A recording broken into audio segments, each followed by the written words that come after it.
ಆಷಾಢ ಮಾಸ, ಅದರಲ್ಲಿ 3ನೇ ವಾರ ನಾನು ನಿಂಬೆಹಣ್ಣಿನ ದೀಪದ ಆರತಿ ಮಾಡಿದ ದಿನ.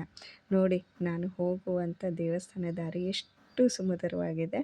ಹೋಗಿದ ತಕ್ಷಣ ಕಾಲು ತೊಳ್ಕೊಂಡು, ಹಾಗೆ ಇಲ್ಲಿ ನನ್ನ ನೇಬರ್ ಕೂಡ ಎಲ್ಲ ರೆಡಿ ಮಾಡ್ಕೊಂಡಿದ್ರು. ಮೀನಾ ಅಂತ ಹೇಳಿ ಅವರು ಮಾತಾಡ್ಸ್ಕೊಂಡು, ಹಾಗೆ ನಾನು ನನ್ನ ಆರತಿನ ರೆಡಿ ಮಾಡಿಕೊಂಡೆ. ನಾನು 5 ಆ ಥರ ಅಲ್ಲ, ಒಂದು ಹಣ್ಣಿಂದು 2 ದೀಪ ಮಾಡಬೇಕು ಅಂತ ಸಂಕಲ್ಪ ಮಾಡ್ಕೊಂಡಿದ್ದೆ. ಹೋದ ವರ್ಷ ಆಚೆ ವರ್ಷ ಎಲ್ಲ ಮಗು ಚಿಕ್ಕದಾಗಿದ್ದರಿಂದ ಮನೆಯಲ್ಲೇ ಮಾಡಿದ್ದೆ. ಈ ಸಲ ನಾನು ದೇವರ ಸನ್ನಿಧಿಯಲ್ಲಿ ಮಾಡ್ತಾಯಿದ್ದೀನಿ. ಹೀಗೆ ದೀಪನೆಲ್ಲ ಜೋಡಿಸ್ಕೊಂಡಿದ್ದ ನಂತರ, ಅಲ್ಲಿ ಇದು ನಮ್ಮ ಮನೆ ಪಕ್ಕದ ಮನೆ ಪಾಪು. ತುಂಬಾ ಗೊತ್ತಲ್ಲ, ಮಕ್ಕಳು ಅಂದರೆ ಹೀಗೆ ಅವ್ರನ್ನ ನೋಡ್ಕೊಳೋದು, ಜೊತೆ ಮಾಡೋದು ಅದೇ ಕೆಲಸ ಆಗುತ್ತೆ. ಹೋಗಿದ ತಕ್ಷಣ ಸ್ವಲ್ಪ ಪೂಜೆ ಲೇಟ್ ಆಯಿತು. ಆದರೆ ಈ ರೀತಿ ಬಾಗಿಲು ತೆಗೆದಾಗ ದೇವಿನ ನೋಡೋದೇ ಒಂದು ರೀತಿಯಾದಂಥ ಅದ್ಭುತವಾದ ಮೈ ರೋಮಾಂಚನ ಎನಿಸುವಂಥ ಕ್ಷಣ.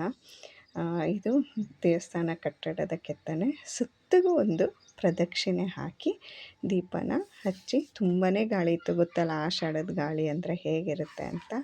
ಹಾಗೆ ದೀಪ ಹಚ್ಚಿದ ನಂತರ ನಾವು ದೇವರ ಸನ್ನಿಧಿಯಲ್ಲಿ ಸಹಸ್ರನಾಮ ಪಾರಾಯಣ ಮಾಡಿದ್ವಿ. ಇವತ್ತು ಕೂಡ ಅಲ್ಲಿ ಪ್ರಸಾದ ಕೊಟ್ಟಿದ್ದರು.